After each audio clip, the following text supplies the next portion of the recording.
S, ಈಗ ಕಲ್ಪತರು ನಾಡಲ್ಲಿ H D Deve Gowda ಸ್ಪರ್ಧೆ ಫಿಕ್ಸ್ ಆಗ್ತಾ ಇದ್ದ ಹಾಗೆ ಬಂಡಾಯ ಭುಗಿಲೇಳುವಂತಹ ಎಲ್ಲ ಲಕ್ಷಣಗಳು ಗೋಚರಿಸ್ತಾ ಇದ್ದಾವೆ.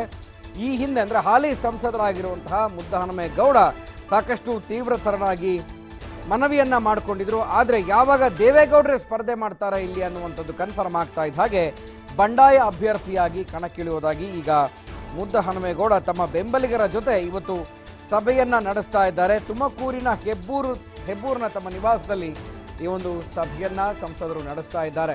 ತಾವು ಇಲ್ಲಿ ಅಭ್ಯರ್ಥಿಯಾಗಿ ಕೊನೆ ಕ್ಷಣದಲ್ಲಿ ಅಟ್ಲೀಸ್ಟ್ ಅನೌನ್ಸ್ ಮಾಡ್ತಾರೆ ಅಂತ ತೀವ್ರವಾದಂತಹ ಕಾತರಿಕೆಯಲ್ಲಿದ್ದರು. ಆದರೆ ಅದು ಸಾಧ್ಯನೇ ಆಗಲಿಲ್ಲ. ಕೊನೆವರೆಗೂ ಪರಮೇಶ್ವರ್ ಕೂಡ ಅವರ ಪರವಾಗಿ ಬ್ಯಾಟ್ ಬೀಸಿದ್ರು.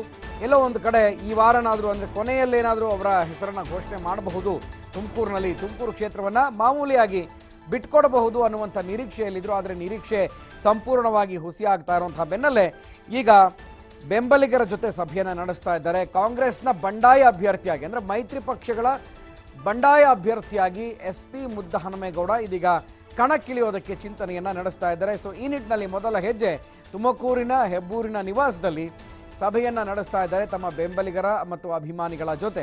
ಯಾಕೆಂದರೆ KN ರಾಜಣ್ಣ ಕೂಡ ಬ್ಯಾಟ್ ಬೀಸಿದ್ರು. ಹಾಗೆಯೇ ಶಾಸಕ ಸುಧಾಕರ್ ಕೂಡ ಮುದ್ದಹನುಮೇಗೌಡ ಪರವಾಗಿ ಮಾತನಾಡಿದರು. ಮತ್ತೊಬ್ಬ ಕಾಂಗ್ರೆಸ್ ನಾಯಕನಿಗೆ, ಅದರಲ್ಲೂ ಒಕ್ಕಲಿಗ ನಾಯಕನಿಗೆ ಅನ್ಯಾಯ ಆಗುತ್ತಾ ಇದೆ ಅಂತ ಟ್ವೀಟ್ ಮಾಡಿದರು.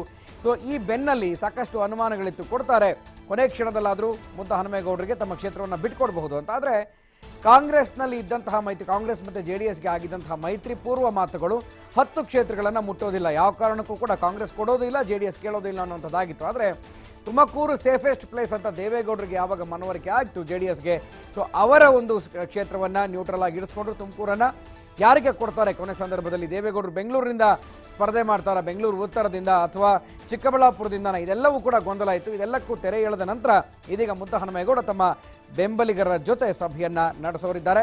ಬಂಡಾಯ ಅಭ್ಯರ್ಥಿಯಾಗಿ ಕಣಕ್ಕಿಳಿಯುವಂತಹ ಸಾಧ್ಯತೆ ಇದೆ. ಎಸ್, ಈ ಬಗ್ಗೆ ಮತ್ತಷ್ಟು ಮಾಹಿತಿಯನ್ನು ನಮ್ಮ ತುಮಕೂರಿನ ಪ್ರತಿನಿಧಿ ಯೋಗೇಶ್ ಕೊಡ್ತಾರೆ. ಯೋಗೇಶ್, ಮುದ್ದಹನುಮೇಗೌಡ ಹಾಲಿ ಸಂಸದರು ಇದೀಗ ಕೆರಳಿ ಬಂಡಾಯ ಅಭ್ಯರ್ಥಿಯಾಗಿ ಕಣಕ್ಕಿಳಿಯುವಂತಹ ಸಾಧ್ಯತೆಗಳು ಕೂಡ ಕಂಡು ಬರ್ತಾ ಇದ್ದಾವೆ. ಈ ನಿರ್ಧಾರ ಇವತ್ತೇ ಆಗುತ್ತಾ, ಏನು ನಡಿಬಹುದು ಅಂತ?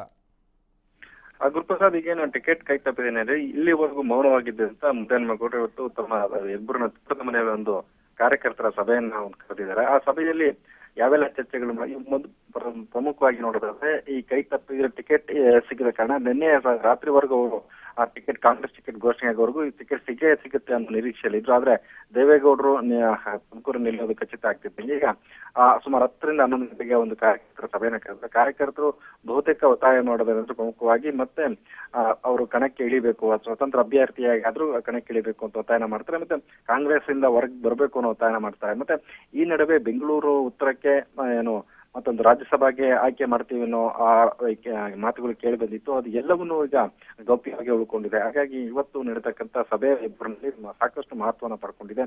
ಈ ಸಭೆಯಲ್ಲಿ JDS ಕಾಂಗ್ರೆಸ್ ಮೈತ್ರಿ ಅಭ್ಯರ್ಥಿಯಾಗಿ ದೇವೇಗೌಡರು ಕಣಕ್ಕೆ ಇಳಿತಾ ಇದ್ದಾರೆ. ಅವ್ರಿಗೂ ಕೂಡ ಇದೊಂದು ತಿರುಗುಬಾಣ ಆಗ್ಬಹುದು. ಯಾಕಂದ್ರೆ ಇದು ಸಾಕಷ್ಟು ಚರ್ಚೆಗೆ ಸಾಗಿದೆ. ಈ ಒಂದು ಭಾಗದಲ್ಲಿ ಒಕ್ಕಲಿಗರು ಸಾಕಷ್ಟು ಇದ್ದಾರೆ, ಮತ್ತೆ ಮುದ್ದಹನುಮೇಗೌಡರ ಬೆಂಬಲಿಗರು ಕೂಡ ಹೆಚ್ಚಾಗಿ ಇದ್ದಾರೆ. ಹಾಗಾಗಿ ಯೋಗೇಶ್, H ನಿಂಗಪ್ಪ ಮಾಜಿ ಶಾಸಕರು ಅವ್ರ ಹೆಸರು ಕೇಳಿ ಬಂದಿತ್ತು. ಟಿಕೆಟ್ ತಪ್ಪಿಸೋದಕ್ಕೆ ಅವರೇ ಕಾರಣ ಅಂತ ಮುದ್ದಹನುಮೇಗೌಡರೇ ಟಾಂಗ್ ಅನ್ನ ಕೊಟ್ಟಿದ್ರು. ಆದರೆ ಸ್ಥಳೀಯವಾಗಿ DC ಗೌರಿಶಂಕರ್ ಕೂಡ ಗ್ರಾಮಾಂತರ ಕ್ಷೇತ್ರದಲ್ಲಿ ಶಾಸಕರಾಗಿದ್ದಾರೆ. ಸೊ ಅವರು ಕಾರಣನ ಟಿಕೆಟ್ ತಪ್ಪೋದಕ್ಕೆ ಅನ್ನುವಂಥದ್ದು ಕೂಡ ಕೇಳಿ ಬರ್ತಾ ಇತ್ತು. ಆದರೆ ಈಗ ಏನು ತಮ್ಮ ಬೆಂಬಲಿಗರ ಜೊತೆ ಸಭೆಯನ್ನು ನಡೆಸ್ತಾ ಇದ್ದಾರೆ, ಒಂದು ವೇಳೆ ಯಾವ ನಿರ್ಧಾರ ತೆಗೆದುಕೊಳ್ಳಬಹುದು? ಯಾಕೆಂದರೆ ಜಿಲ್ಲಾ ಕಾಂಗ್ರೆಸ್ ಕೂಡ ಅಸಮಾಧಾನವನ್ನು ವ್ಯಕ್ತಪಡಿಸಿತ್ತು, ಇನ್ಕ್ಲೂಡಿಂಗ್ DCM ಪರಮೇಶ್ವರ್ ಕೂಡ ಸಾಕಷ್ಟು ಲಾಬಿಯನ್ನು ನಡೆಸಿದ್ರು. ನಮ್ಮ ಕ್ಷೇತ್ರವನ್ನು, ಜಿಲ್ಲಾ ಕ್ಷೇತ್ರವನ್ನು, ಅದು ಕಾಂಗ್ರೆಸ್ ಕ್ಷೇತ್ರವನ್ನು ತುಮಕೂರು ಜಿಲ್ಲೆಗೆ ಬಿಟ್ಕೊಡ್ಬೇಕು ಅಂತ. ಯಾಕೆಂದರೆ ಹಾಲಿ ಸಂಸದರಿದ್ದಾರೆ. ಬಟ್ ಯಾರ ಮಾತನ್ನು ಕೇಳದಂತಹ ನಾಯಕರು ಈಗ ಇದಕ್ಕೆ ಒಪ್ಕೊಳ್ತಾರ, ಬಂಡಾಯ ಅಭ್ಯರ್ಥಿಯಾಗಿ ನಿಂತ್ಕೊಳ್ಳೋದಕ್ಕೆ ಒಪ್ಕೊಳ್ತಾರ ಅಂತ? ಖಂಡಿತ ಇಲ್ಲ. ಯಾಕಂದ್ರೆ ಕಳೆದ ವಾರ ರಮೇಶ್ ಬಾಬು ಟಿಕೆಟ್ ಆಕಾಂಕ್ಷಿ ಆಗಿದ್ರು ತುಮಕೂರಿಗೆ. ಆದ್ರೆ ಅವ್ರು ಕಳೆದ ವಾರ ಪತ್ರಿಕಾಗೋಷ್ಠಿ ನಡೆಸಿದ್ರಲ್ಲಿ ಎಲ್ಲವೂ ಒಂದು 35 ತಾರೀಕು ಸಭೆ ನಡೀತೆ, ಆ ಸಭೆ ಸಮಾವೇಶ ನಡೀತೆ, ಆ ಸಮಾವೇಶಕ್ಕೆ ಎಲ್ಲವೂ ತಿಳಿಯಾಗುತ್ತೆ ಅಂತ ಹೇಳಿದ್ರು. ಆದ್ರೆ ಈಗ ಮುದ್ದಹನುಮೇಗೌಡರು ಸಭೆ ನಡೆಸಿದ್ದಾರೆ. ಸಭೆಯಲ್ಲಿ ಆ ಕಾರ್ಯಕರ್ತರ ಬೇಡಿಕೆ ಒಂದೇ, ಅವ್ರು ಪ್ರತ್ಯೇಕವಾಗಿ ಸ್ಪರ್ಧೆಗೆ ನಿಲ್ಲಬೇಕು, ಸ್ವತಂತ್ರ ಅಭ್ಯರ್ಥಿಯಾಗಿ ಬಂಡಾಯ ಅಭ್ಯರ್ಥಿಯಾಗಿ ನಿಲ್ಲಿಸಬೇಕು ಅನ್ನೋ ಮಾತಿದೆ. ಮತ್ತೆ ಈ ನೆಲೆಗೆ ನೀವು ಹೇಳಿದಂಗೆ ಕಾಂಗ್ರೆಸ್, ಜಿಲ್ಲಾ ಕಾಂಗ್ರೆಸ್ನ ಶಫಿ ಅಹಮದ್ ಮತ್ತೆ KN ರಾಜಣ್ಣ ಅವರು ಕೂಡ ಈ ಒಂದು ಸ್ಪರ್ಧೆಗೆ ತೀವ್ರ ವಿರೋಧವನ್ನು ವ್ಯಕ್ತಪಡಿಸಿದ್ದಾರೆ. ಹಾಗಾಗಿ ಮುದ್ದನ್ಮೇಗೌಡರು ಏನು ದೇವೇಗೌಡರು ವಿರುದ್ಧ ಸ್ಪರ್ಧೆಗೆ ನಿಲ್ತಾರಾ, ಇನ್ನು 2 ದಿನಗಳ ನಾಮಪತ್ರ ಸಲ್ಲಿಕೆಗೆ ಇನ್ನೂ 2 ದಿನ ಅವಕಾಶ ಇರೋದ್ರಿಂದ ಇವತ್ತು ಏನು ಪ್ರಮುಖವಾಗಿ ನಿರ್ಧಾರ ತಗೋತಾರೆ. ಸುಮಾರು ಒಂದು 12ರಿಂದ 1 ಗಂಟೆ ವೇಳೆಗೆ ಒಂದು ಸ್ಪಷ್ಟ ಚಿತ್ರಣ ಸಿಗುತ್ತೆ.